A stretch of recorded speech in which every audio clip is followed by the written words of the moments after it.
Hello friends, आप सबका स्वागत है मेरे इस यूट्यूब चैनल सर्वम शिक्षा की एक नई वीडियो में।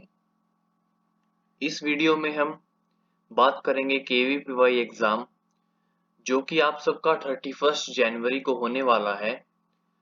उसके मद्देनज़र कुछ इम्पोर्टेंट्स बातें आपके साथ डिस्कस करेंगे।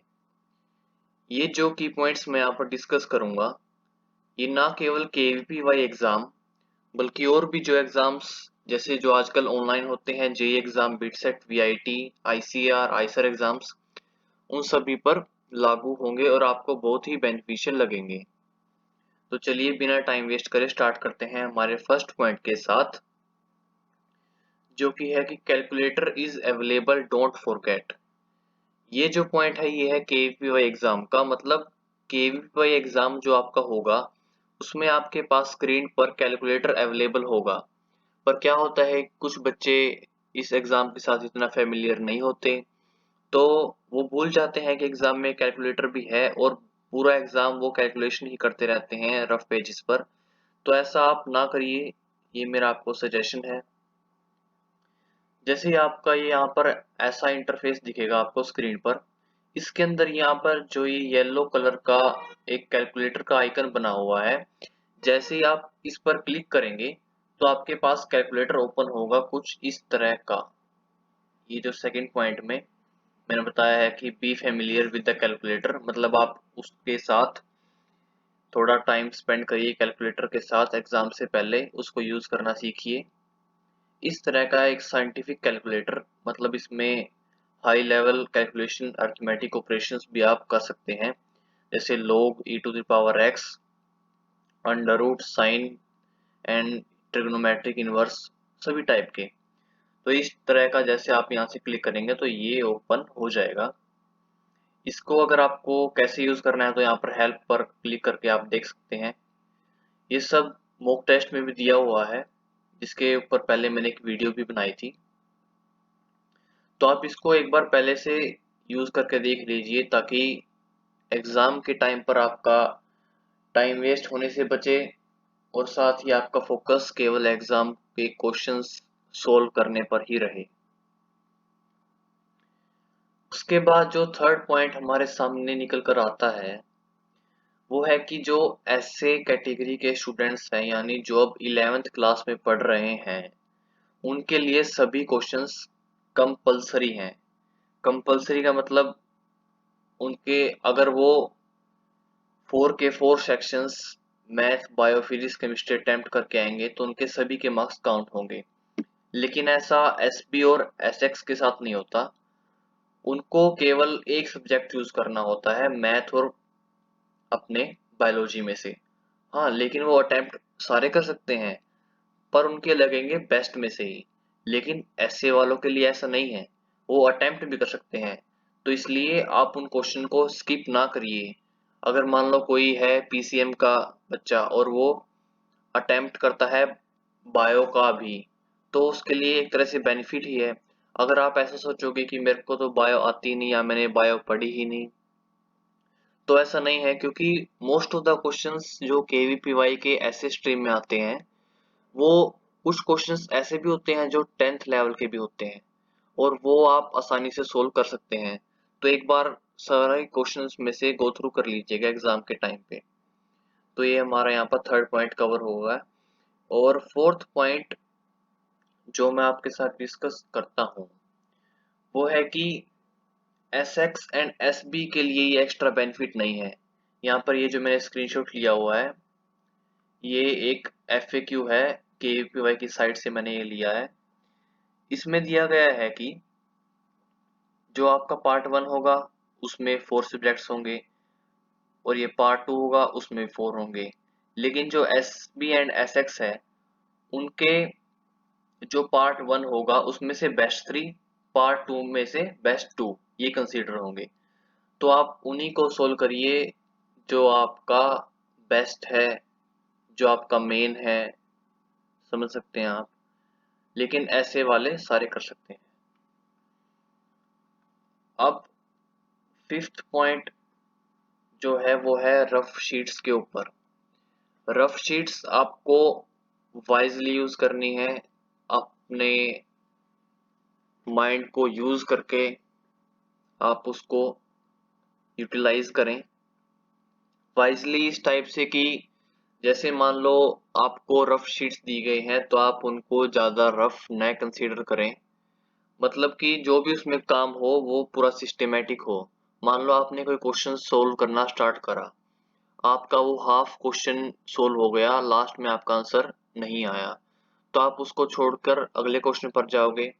लेकिन जैसे ही आपको थोड़ा क्लिक होता है माइंड में कि हाँ मैं उस क्वेश्चन में ऐसी ट्रिक या फिर ऐसा मेथड यूज कर सकता हूँ, तो आपको वापस उसी चीज को ढूंढना पड़ेगा अपने रफ शीट्स के अंदर।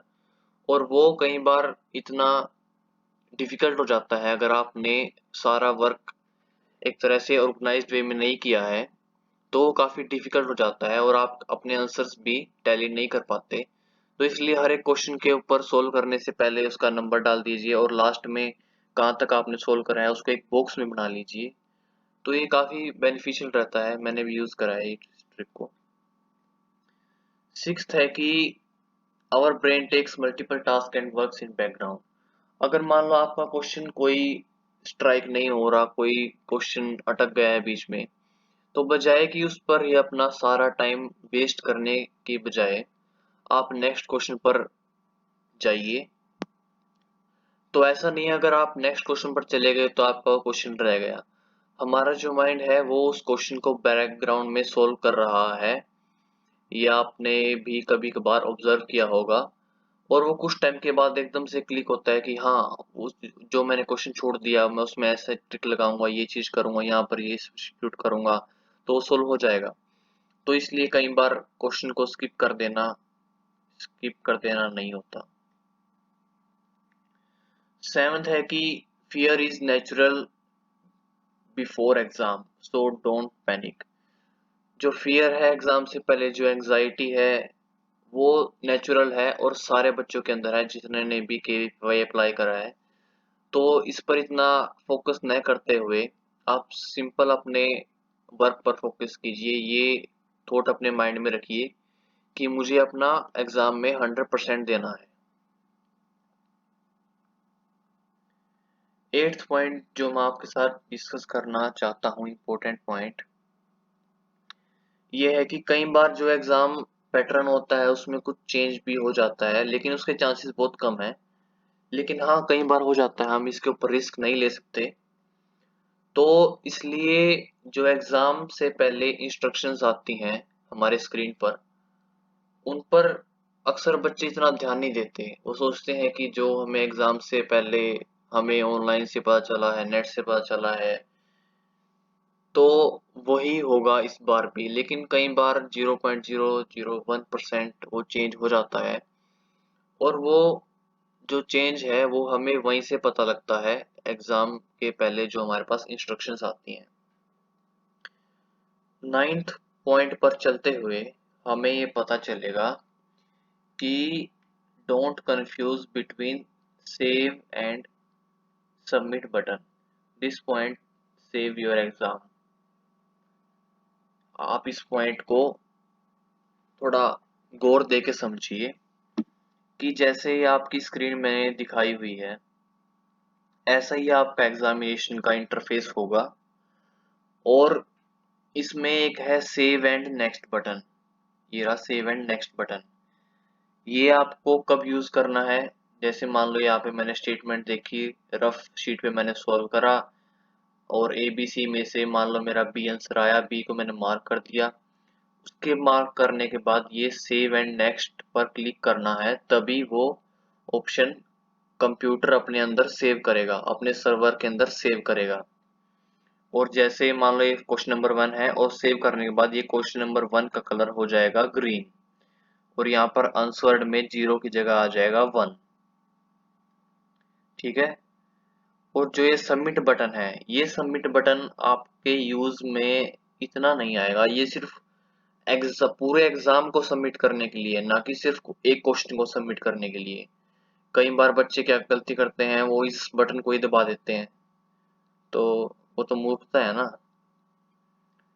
और इस इंटरफेस के साथ अपने आप को फैमिलियर कीजिए। इसमें यहाँ पर जो एक ही दिया हुआ है, यहाँ से आपको क्वेश्चन पेपर की पीडीएफ भी अवेलेबल होती है, यहाँ से आप इंस्ट्रक्शन देख सकते हैं। ये आपका कैलकुलेटर है, या आपका टाइमर चलेगा यहाँ से कि इतना टाइम रहता है मिनट एंड सेकंड्स में काउंटडाउन। यहाँ पर आप ये जो आई बटन है, यहाँ से पूरे एग्जाम की समरी देख सकते हैं, कितने आपने क्वेश्चन अटेम्प्ट करे हैं, कितने रहते हैं, कितने विजिट करे हैं, कितने मार्क्ड करे हैं, कितने मार्क्ड एंड आंसर करे हैं। ये तो पूरे एग्जाम की देगा, जो ये थोड़ा लाइट ब्लू में है। और जो ये नीचे हेडर फाइल में बाकी सब्जेक्ट दिए हुए हैं, ये पर्टिकुलरली एक सब्जेक्ट के बारे में बताएगा। जैसे मान लो ये मैथ्स का है, कि मैथ में आपके कितने क्वेश्चन थे, कितने रहते हैं, कितने आंसर कर दिए, वो सब कुछ। और ये तो एग्जाम का क्वेश्चन पैनल है, यहाँ से आप किसी भी डायरेक्टली एक क्वेश्चन पर जा सकते हैं। मान लो मेरे को फर्स्ट के बाद सीधा सेवन्थ पर जाना है, यहाँ से क्लिक करें, सेवन्थ पर पहुंच जाएंगे। और अगर किसी क्वेश्चन को मार्क करना है, यहाँ से क्लिक करें, वो आपका ये थोड़ा ब्लू एंड स्लाइटली ग्रीन हो जाएगा। क्लियर रिस्पॉन्स, मान लो आपने क्वेश्चन पर क्लिक करा, लेकिन आपको उसका आंसर बी नहीं करना, वापस उसका आंसर ए करना है, तो पहले क्लियर रिस्पॉन्स करेंगे, फिर उसका सही आंसर दबाएंगे। Point number 10, don't touch any hardware and unnecessary की। वहां पर बच्चे क्या करते हैं, जैसे मान लो अपनी चेयर है, चेयर को थोड़ा आगे शिफ्ट करा या फिर पीछे शिफ्ट करा, गलती से सीपीयू का कोई बटन क्लिक हो गया या फिर कुछ भी माउस का कुछ हो गया, तो इन चीजों को अवॉइड करिए। और अननेसेसरी की, जैसे मान लो कोई भी आपको की कोई यूजफुल नहीं है, आपको तो केवल कीबोर्ड यूज करना है, जैसे कि डिजिट यूज करनी है 1 2 3 4 5, तो या फिर एंटर, इसके अलावा कोई एक्स्ट्रा की ना ही प्रेस करे तो अच्छा होगा। समझ सकते हैं आप क्यों। और अगर आपका कोई एग्जाम मान लो बीच में बंद हो जाता है या फिर कुछ और प्रॉब्लम हो जाती है, तो आपके वहाँ जो इन्विजिलेटर है उनको बताइए, वो आपकी प्रॉब्लम को सोल्व करेंगे तुरंत से तुरंत, और आपको फुल टाइम ही मिलेगा। क्योंकि एग्जाम में क्या होता है, आपका टाइमर उसी टाइम पर स्टॉप हो जाता है। मान लो आपने 80 मिनट्स अटेम्प्ट कर लिया और आपके 100 मिनट रहते हैं, या फिर जितने भी टाइम का एग्जाम है, और आपका उस टाइम सिस्टम में कोई प्रॉब्लम हो गई पीसी में, तो कंप्यूटर आपका सेव कर लेगा कि इस टाइम तक आपने एग्जाम करा है, और जो नेक्स्ट आप लॉगिन करेंगे किसी और नए पीसी पर, तो आपका उसी टाइम से स्टार्ट होगा जितना आपका रहता है। मतलब टाइम का कोई लॉस नहीं होगा, तो इसलिए पैनिक उस टाइम पर मत करना। पॉइंट नंबर 12, इस पॉइंट से मैं ये बताना चाहता हूँ कि जितने भी मैंने अब तक मोस्ट ऑफ द एग्जाम्स दिए हैं, ऐसे ऑनलाइन एग्जाम्स जिसमें इस तरह का इंटरफेस होता है, उसमें जैसे ही आपको कोई सीट अलॉट होती है एग्जामिनेशन के स्टार्टिंग में, उसमें एक इंटरफेस आता है साइन इन का। साइन इन में वो यूजर नेम और पासवर्ड पूछता है। यूजर नेम तो पहले ही एंटर्ड हो जाता है बाय डिफॉल्ट, लेकिन पासवर्ड में मैंने जितने भी मोस्ट ऑफ द केसेस में देखा है, वो पासवर्ड हमारा डेट ऑफ बर्थ ही होता है, डीओबी। और जो उसका फॉर्मेट होता है, इस पर आप गौर कीजिए, इस पर आप अपना ध्यान दीजिए। ये फॉर्मेट होता है DDMMYYYY। ऐसे डेट ऑफ बर्थ है 9, तो 9 नहीं लिखेंगे आप, उसको लिखेंगे 09। समझ गए। और उसके बाद इंस्ट्रक्शंस, इंस्ट्रक्शंस का एक पेज, सबसे पहला पेज ये आएगा आपके पास। यहाँ पर यूजर नेम और पासवर्ड आप डालेंगे, साइन इन करेंगे। ये साइन इन अगर आप टाइम से पहले करते हैं, तो ये आपको दिखाएगा कि इतना टाइम रहता है।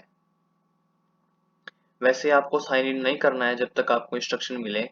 अगर आप गलती से साइन इन कर देते हैं, तो यहाँ पर एक रेड कलर की लाइन लिखी आती है कि अभी आपको परमिशन नहीं है, ऐसा कुछ। वो टाइमर भी आता है, वो टाइमर आगे आएगा, मैं बताऊंगा। लेकिन जब तक आपके पास ये पेज है, तब तक आपको साइन इन का बटन नहीं दबाना है।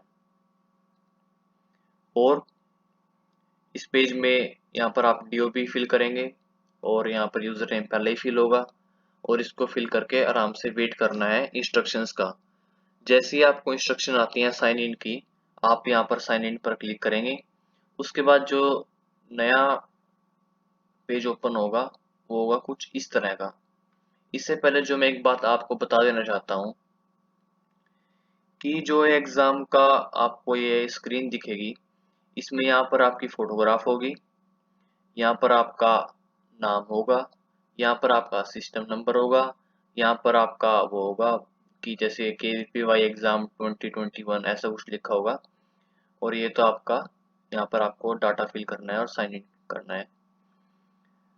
और उसके बाद ये सेकंड पेज आपका होगा ओपन आपकी स्क्रीन पर। ये है इंस्ट्रक्शंस का पेज। इंस्ट्रक्शंस है 2 पेज के अंदर। पहला पेज है ये, इसमें आपको बताया गया है कि बटन ये जैसे जो भी अप राइट के बटन है, एग्जाम का क्वेश्चन पैनल है, कैसे कौन से बटन को दबाना है, कहाँ से किस क्वेश्चन पर जाना है, वो सब बताया गया है। और अगर आपको इंस्ट्रक्शन पढ़नी है हिंदी लैंग्वेज में, यहाँ पर व्यू इन हिंदी कर दिए तो ये हिंदी में आ जाएंगी। इसके बाद ये सारे इंस्ट्रक्शन पढ़ने के बाद स्क्रॉल डाउन करके नेक्स्ट पर क्लिक करना है। जो नेक्स्ट हमारा अदर इम्पोर्टेंट इंस्ट्रक्शंस, इसमें एग्जाम का पैटर्न दिया गया होगा, किस एग्जाम कैसा पैटर्न है इस बार एग्जाम का, कितने मार्क्स से कितने क्वेश्चन हैं, क्या नेगेटिव मार्किंग है, कौन से कंपलसरी हैं, और सब कुछ। और इसमें तीन इम्पोर्टेंट बातें हैं ध्यान देने की। फर्स्ट इम्पोर्टेंट बात, तो यहाँ से आपको सिलेक्ट करनी है अपनी लैंग्वेज, डिफॉल्ट लैंग्वेज, जिसमें आपका सारा क्वेश्चन पेपर अपीयर होगा। यहाँ पर आप हिंदी इंग्लिश कुछ भी सिलेक्ट कर सकते हैं अपनी कन्वीनियंस के अनुसार। और वो सिलेक्ट करने के बाद आपके सारे क्वेश्चंस उसी लैंग्वेज में प्रिंट होंगे। और यहाँ पर जो एक ये चेक बॉक्स दिया हुआ है, इस पे आपको क्लिक करना है। और इस चेक बॉक्स पर क्लिक करने के बाद ये चेक बॉक्स है इस चीज का जो यहाँ पर लिखी हुई है, I have read and understood the instructions, all the computer allotted me are in working condition, and if I use any another wrong method strict action can be taken against me, इस तरह की। इस पर आपको click करना है, यहाँ से लैंग्वेज सेलेक्ट करनी है। और यहाँ पर जैसे आप रेडी टू बिगिन पर क्लिक करेंगे तब वो आपको टाइम शो करेगा। जैसे 8 मिनट रहती हैं अभी एग्जाम स्टार्ट होने की, 4 मिनट रहती हैं, वो शो करता रहेगा। और जैसे ही आपका वो टाइमर 0 होगा तो आप I am ready to begin पर क्लिक करिए। लेकिन जैसे ही वो टाइमर 0 होगा तो आपको एक मैसेज भी आएगा, you can start your exam now, उस पर ओके क्लिक करना और फिर I am ready to begin. तो इस पेज में ये इंपॉर्टेंट इंफॉर्मेशन थी। उसके बाद point number 14, there is a timer before and during exam. Before तो ये टाइमर है जो मैंने अभी बताया आपको, यहाँ से आएगा। एंड ड्यूरिंग द एग्जाम ये टाइमर आएगा आपके पास जो मैंने ऊपर दिखाया था, ये टाइमर। उसके बाद पॉइंट नंबर 14 बाद point number 15, don't press sign in until said. जो मैंने आपको पहले भी एक बार वार्निंग दी है कि जो साइन इन बटन है वो आपको तभी प्रेस करना है जब आपके पास इंस्ट्रक्शंस हो इन्विजिलेटर के द्वारा। आपको मेनली उस टाइम पर सारी जो इंस्ट्रक्शंस है, क्या आपको करना है, किस टाइम पर करना है, वो सभी वहां पर जो इन्विजिलेटर हैं, जो आपके सर हैं, मैडम हैं, उन्हीं के अनुसार फॉलो करनी है। और स्ट्रिक्टली एग्जामिनेशन की इंस्ट्रक्शंस को भी फॉलो करना है। Point number 16, when time come to begin exam there come a pop up, click on and begin. जैसे ही आपका टाइम पूरा होगा आपके ऊपर एक स्क्रीन के ऊपर एक पॉपअप आएगा, you can begin your exam now. उसके नीचे एक ब्लू कलर का ओके बटन होगा, ओके पर क्लिक करना है एंड देन क्लिक करना है I am ready to begin. As the exam begin, जैसे ही आपका एग्जाम स्टार्ट होगा आपको सबसे पहले ऐसा नहीं है कि क्वेश्चन स्टार्ट कर देने शुरू कर देने हैं, आपको एक डीप ब्रेथ लेनी है और फिर उस सब्जेक्ट के ऊपर जाना है जो आपको सबसे इजी लगता है। मान लो किसी बच्चे को अपना केमिस्ट्री सब्जेक्ट काफी इजी लगता है, वो उसको कम से कम टाइम में सोल्व कर सकता है हाई एक्यूरेसी के साथ, तो उसको उस टाइप का सब्जेक्ट सबसे पहले सोल्व करना चाहिए। और फिर नेक्स्ट अनदर सब्जेक्ट्स पर जाना चाहिए। उसके बाद जो हमारा पॉइंट नंबर 18 है वो है कि keep in mind that every question paper is balanced. आपको मान लो आपसे कोई क्वेश्चन सोल्व नहीं होता है तो आपको अपने माइंड के अंदर नेगेटिव थॉट नहीं लेके आने हैं कि मान लो मेरे से क्वेश्चन सोल्व नहीं हुआ, मेरा अब एग्जाम क्लियर नहीं होगा, ऐसे कुछ थॉट्स, नेगेटिव थॉट्स। क्योंकि जो हर एक एग्जाम है वो पूरे तरीके से टोटली बैलेंस्ड एग्जाम होता है। उसके अंदर इजी क्वेश्चंस भी होते हैं, टफ भी होते हैं, मीडियम भी होते हैं। और जो इन क्वेश्चंस की डिस्ट्रीब्यूशन है वो कुछ इस टाइप की होती है कि more number of easy questions, some moderate questions and very less number of difficult questions. वो अगर मान लो आपका फर्स्ट क्वेश्चन डिफिकल्ट आ जाता है तो वो आपकी मिस्टेक नहीं है, वो कंप्यूटर के सॉफ्टवेयर की मिस्टेक है, क्योंकि वो रैंडम क्वेश्चन देता है। फर्स्ट एक तरह से क्वेश्चन को शफल कर देता है।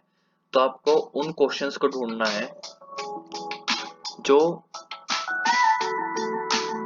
वहां पर आपको दिए गए हैं कि काफी इजी क्वेश्चंस है, उसके अंदर आपको उन क्वेश्चंस को देखना है वहां पर और उनको ही टारगेट करना है फर्स्टली। उसके बाद point number 9, after you have done all the known questions use to solve rest by tricks. एक बार आपने सारे क्वेश्चंस कर लिए जो भी आपको आते हैं, अपने फर्स्ट टाइम देखने से जैसे आपको लगा कि ये क्वेश्चन आता है वो सारे उस टाइप के क्वेश्चन आपने कर लिए। उसके बाद जो क्वेश्चन रह जाते हैं, जैसे मान लो कुछ क्वेश्चन रह गए जो आपको नहीं आते, तो उनके अंदर आप ट्रिक्स भी यूज कर सकते हैं। जैसे कि कुछ नॉन ट्रिक्स है हमारे पास, सब्स्टिट्यूशन हो गया, hit and trial, dimensional analysis and drawing the figure. Drawing the figure मतलब जैसे मान लो मैथ्स में कोई क्वेश्चन है कि this triangle there is a figure, there is an line incline to this, तो आप वो ड्रॉ करके भी हो जाते हैं कई ऐसे क्वेश्चंस। डायमेंशनल एनालिसिस जो फिजिक्स में होता है कि डायमेंशनल सेम होनी चाहिए हर एक फॉर्मूले की। सब्स्टिट्यूशन आप वैल्यू पुट करके देख सकते हैं किसी भी मैथमेटिकल एक्सप्रेशन में। हिट एंड ट्रायल भी सेम है। And the point number 20, in most of exams I had given mouse scroll down didn't work. जैसे मान लो अभी माउस से मैं स्क्रॉल डाउन कर रहा हूँ स्क्रीन को, तो कई बार जितने भी मैंने अब तक क्वेश्चन ऐसे ऑनलाइन एग्जाम्स दिए हैं उन ज्यादातर में माउस ऐसे वर्क करता ही नहीं है। उनमें क्या होता है कि जैसे मान लो मैं आपको दिखाता हूँ अभी, जैसे आपको ये स्क्रॉल डाउन बार है, हमें इसी को यूज करना होता है। ये रहा यहाँ पर, तो हो सकता है कि आपके एग्जाम में काम कर जाए, बट मैंने आपको बताना जरूरी समझा पहले ही। और अब पॉइंट नंबर 21 पर चलते हैं। आई थिंक ये लास्ट पॉइंट है, हाँ। इसमें दिया गया है कि आप क्वेश्चन बार के साथ पहले ही फेमिलियर हो जाएं और सब्जेक्ट हेडर के साथ भी, ताकि आप उसका बेस्ट यूज ले सकें। जो मैंने ऊपर क्वेश्चन बार दिखाया था कि आप फर्स्ट से सीधा सेकंड क्वेश्चन पर जा सकते हैं, और साथ ही क्वेश्चन बार आपको ये भी बताता है कि अगर मान लो क्वेश्चन का कलर ग्रीन है तो आपको आंसर हो गया है, अगर वाइट है तो अभी आपने उसको विजिट नहीं करा है, अगर वो रेड हो चुका है तो मतलब उसको आंसर नहीं करा है अभी। तो इस टाइप से। एंड सब्जेक्ट हेडर मींस जो ऊपर आपका हेडर फाइल में सब्जेक्ट्स दिए हुए हैं, पार्ट 1 मैथमेटिक्स, पार्ट 2 फिजिक्स, वो आपको उस सेक्शन पर लेके जाएगा। और साथ ही वहां पर जो आई बटन है वो आपको बताएगा कि इस पर्टिकुलर सेक्शन में से आपने कितने क्वेश्चन अटेम्प्ट करे हैं, कितने आपके रहते हैं, ये सब कुछ। तो होप आपको यहाँ पर वीडियो अच्छी लगी होगी। जो रेस्ट ऑफ पॉइंट्स हैं वो मैं आपको एक पार्ट 2 लेके आऊंगा इस वीडियो सीरीज का, उसमें बताऊंगा। उसके बाद आप सबसे एक रिक्वेस्ट कि हमारे इस चैनल सर्वम शिक्षा को सपोर्ट करें। आप इस वीडियो को कम से कम अपने 2 फ्रेंड्स के साथ शेयर करें। and let's meet in the next video. Thank you. @सर्वम शिक्षा। अगर आपका कोई क्वेरी है, कोई सजेशन है, तो आप अपने इस चैनल को इम्प्रूव करने के लिए अपने सजेशंस, अपनी query down the box comment box में टाइप करिए। Thank you. मिलते हैं नेक्स्ट वीडियो में।